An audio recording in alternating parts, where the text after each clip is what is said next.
Melbourne's Suburban Rail Loop Authority recently advertised a $200,000 a year job. $200,000 a year. And can you imagine what it was for? Was it for a CEO, a chief engineer perhaps, a supply manager? No, it was for none of those things. The Rail Loop Authority want to pay an annual salary of $200,000 a year to an inclusion and diversity manager. I would have thought a loop, by definition, was inclusive, but I digress.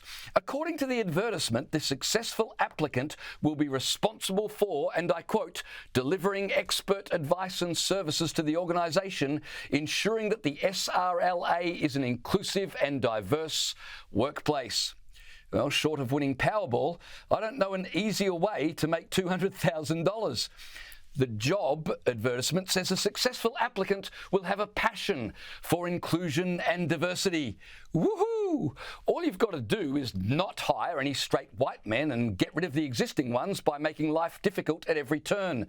Diversity achieved in week 1. And in week 2, you instruct staff to address each other as hey team rather than hey guys in order to ensure no one feels excluded.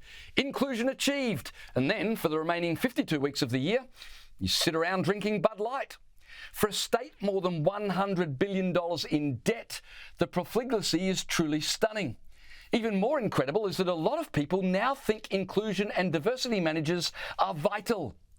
This single job advertisement highlights the biggest economic challenge we're facing in this country, a lack of productivity.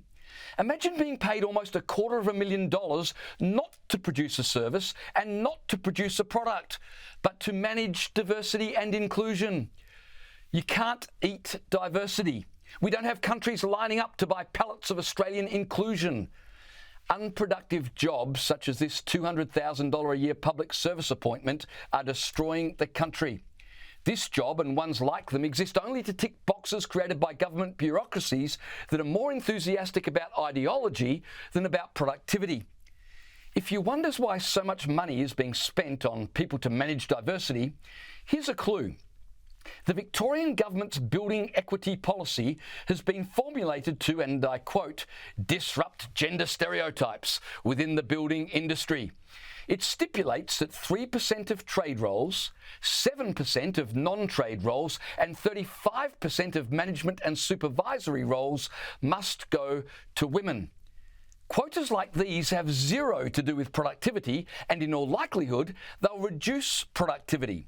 So we have state and federal governments using borrowed money to fund nothing jobs where the only purpose is to entrench unproductivity. Now, I'm not sure unproductivity is a real word, but I'm absolutely sure inclusion and diversity manager is not a real job. On top of that, for 2 years we've had politicians telling everyone, work from home. And now many of those same politicians are telling everyone they should work a 4-day week on 5 days' pay.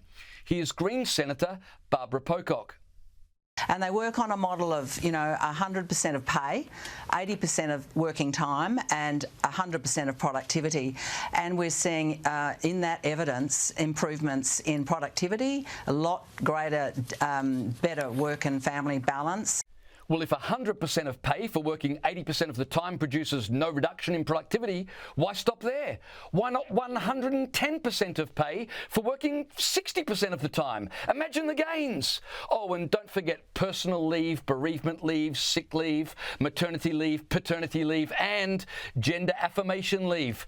Yep, Suncorp Bank is now offering staff who want to transition gender 6 weeks leave so they can, and I quote, adopt the style of dress that best aligns with their gender identity and, of course, change their pronouns. No wonder RBA boss Philip Lowe warned earlier this month that a lack of productivity is the biggest problem facing our country right now. Frankly, it's a miracle that our GDP grows at all. Actually, let me correct that. It's not a miracle that our GDP grows. It's thanks to the resources sector. Those miners who, unlike many in Canberra who love to demonise them, actually produce something that people want. The lucky country has become the lazy country. We need to aspire to be the productive country, and it should be the government's #1 priority to make it so.